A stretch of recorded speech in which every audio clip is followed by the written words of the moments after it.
Assalamualaikum warahmatullahi wabarakatuh. Perkenalkan, nama saya Elsa Diah Kumalasari dengan NIM 222111365. Saya dari kelas HES 6D. Di sini saya akan menyampaikan materi terkait dengan konsep marketing asuransi syariah. Yang pertama ada pengertian marketing.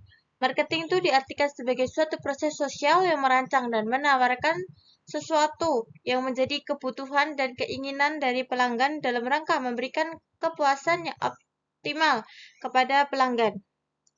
Menurut Kauter AB Susanto, marketing adalah suatu proses sosial yang material di mana individu dan kelompok memenuhi kebutuhan dan keinginan mereka melalui penciptaan, penawaran, dan pertukaran nilai satu sama lain.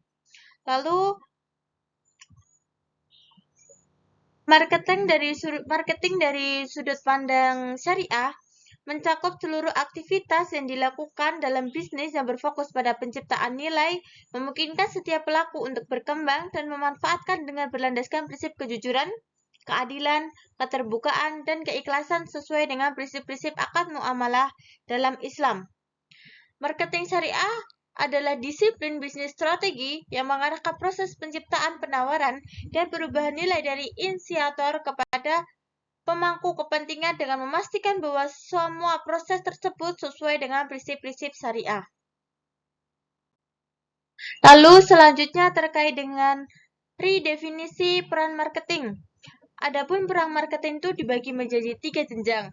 Yang pertama, jenjang korporat. Yang kedua, jenjang unit bisnis strategi. Yang ketiga, jenjang operasional.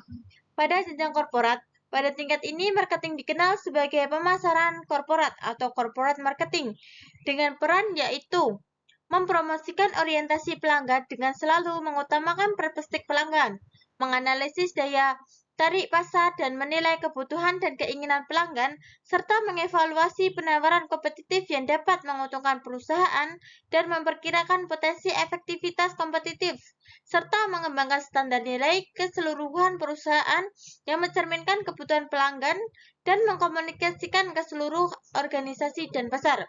Pada jenjang korporat ini tuh dapat disimpulkan pemasaran itu lebih diutamakan sebagai suatu kultur atau budaya yang mencakup nilai-nilai dan keyakinan dasar mengenai kepentingan utama pelanggan. Lalu yang kedua, jenjang unit bisnis strategi. Pada tingkat ini, marketing disebut sebagai pemasaran strategi dengan peran yaitu menentukan strategi persaingan, memilih pasar sasaran, dan memposisikan produk dalam bisnis tertentu dengan melakukan analisis persaing dan sumber daya perusahaan secara mendetail, serta memutuskan waktu dan cara untuk membangun kemitraan. Di jenjang unit bisnis strategi, ditekankan pada pemasaran sebagai strategi. Lalu jenjang yang ketiga yaitu jenjang operasional atau fungsional. Di tingkat ini, peran marketing dikenal sebagai manajemen pemasaran. Pemasaran berperan memutuskan dan melaksanakan program pemasaran berdasarkan bauran pemasaran yang meliputi produk, penetapan harga, distribusi, dan promosi. Disingkat menjadi 4P, serta mengelola hubungan yang koharmonis dengan pelanggan dan penyalur.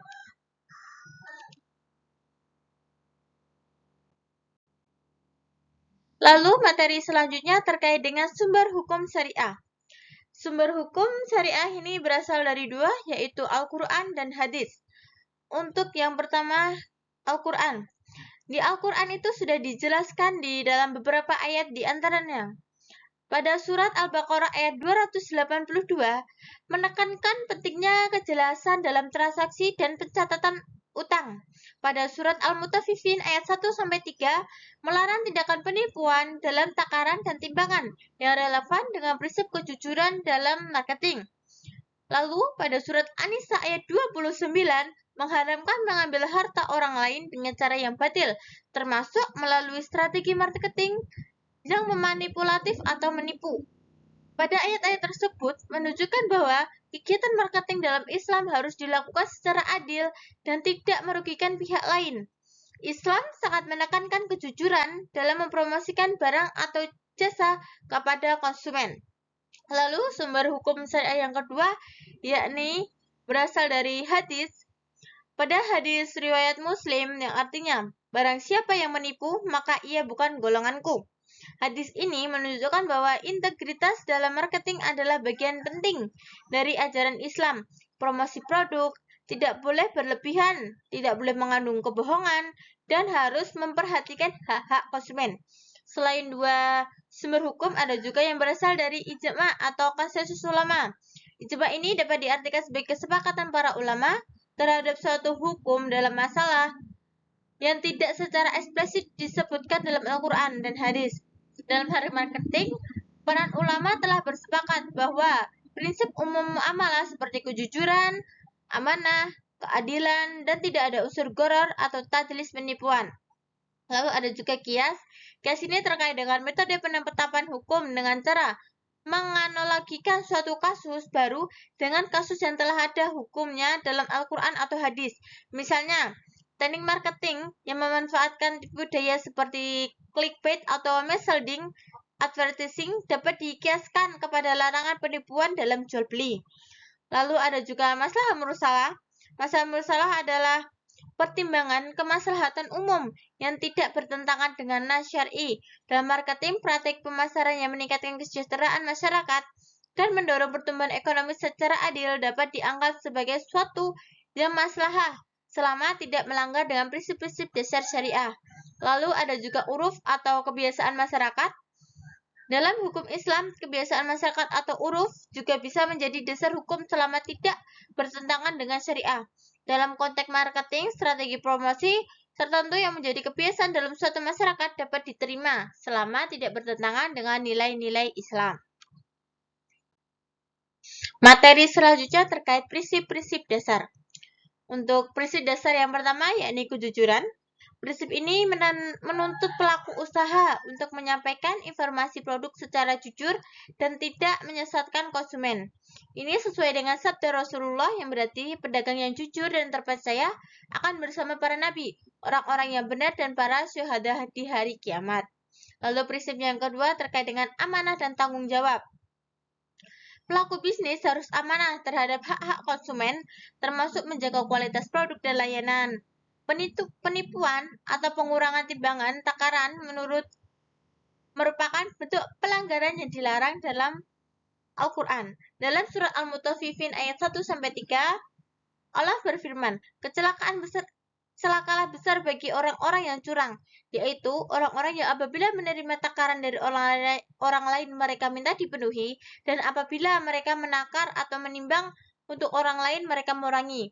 Dalam surat ini dapat kita lihat bahwasanya ketika kita melakukan transaksi itu takarannya harus secara jelas benar, tidak boleh ada pengurangan ataupun kecurangan. Lalu prinsip dasar yang ketiga yaitu larangan gharar dan penipuan. Marketing tidak boleh dilakukan dengan cara spekulatif atau gharar atau menyembunyikan cacat barang. Hal ini menghindari praktek merugikan salah satu pihak. Nabi Shallallahu Alaihi Wasallam melarang jual beli yang mengandung gharar. Ini misalnya itu seperti contohnya mystery box. Mystery box itu kan tidak secara jelas itu isinya apa, bentuknya bagaimana, apakah kondisinya baru ataukah bekas. Nah, hal semacam inilah yang termasuk dalam gharar. Jadi untuk marketing itu kita tuh tidak boleh menutup-nutupi. Semuanya tuh harus secara jelas agar tidak ada unsur gharar atau penipuan. Untuk prinsip yang nomor 4 adalah larangan riba, yaitu pelaku usaha dilarang menggunakan sistem yang mengandung riba.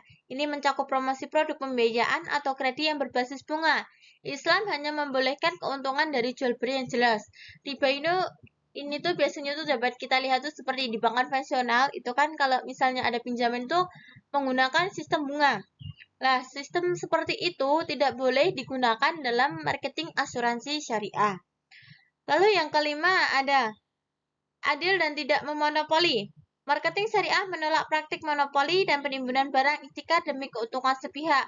Contohnya penimbunan itu seperti masker. Kita beli banyak, kita timbun di satu, terus baru kita jual ketika harganya naik. Seperti itu tidak boleh.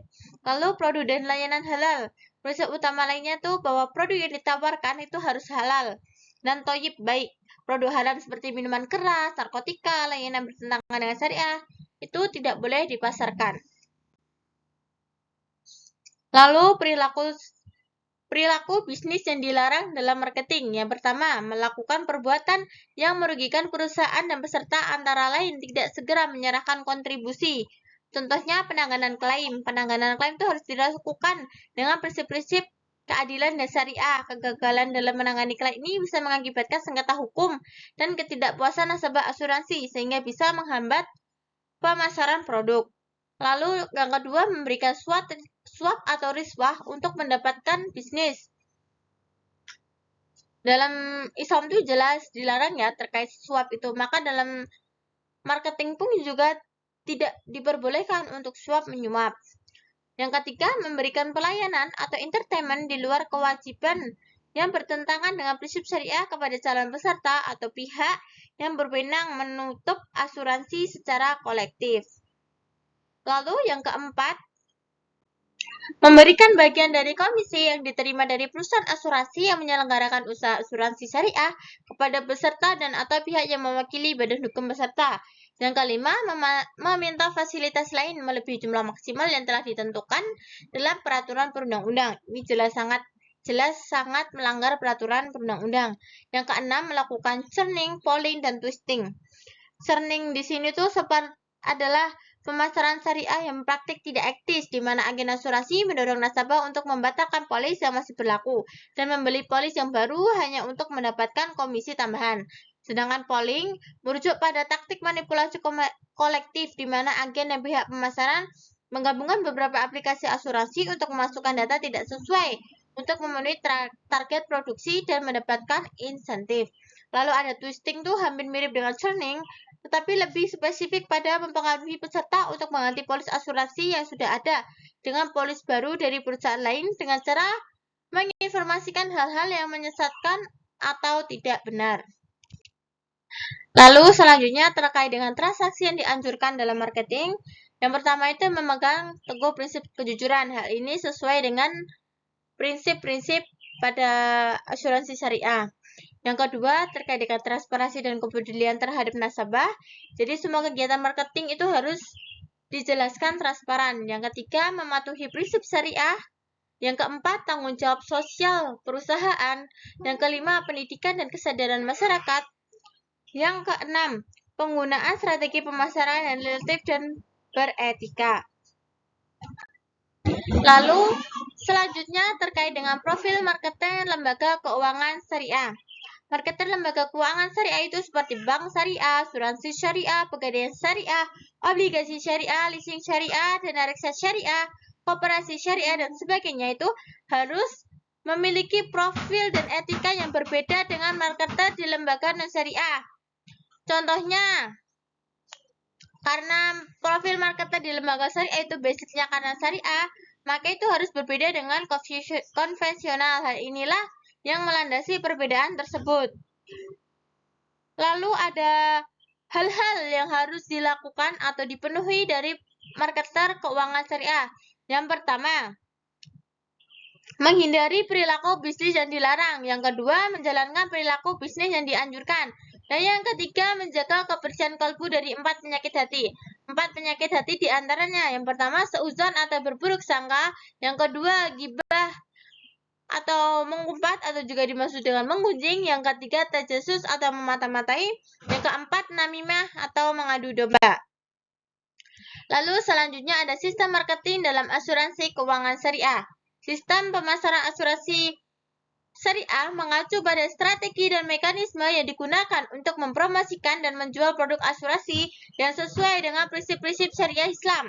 Sistem ini menekankan aspek kejujuran, transparansi, dan keadilan dalam setiap tahap pemasaran, mulai dari penyampaian informasi produk hingga pelayanan nasabah. Di antaranya ada beberapa komponen sistem pemasaran asuransi syariah. Yang pertama, strategi baruan pemasaran atau marketing mix, yaitu berupa produk, harga, tempat, promosi, dan pelayanan. Lalu ada metode pemasaran, ada juga etika kepatuhan, lalu penggunaan teknologi media sosial, dan yang kelima, pelatihan pengembangan agen. Mungkin itu saja yang dapat saya sampaikan. Apabila ada kurangnya saya mohon maaf. Wassalamualaikum warahmatullahi wabarakatuh.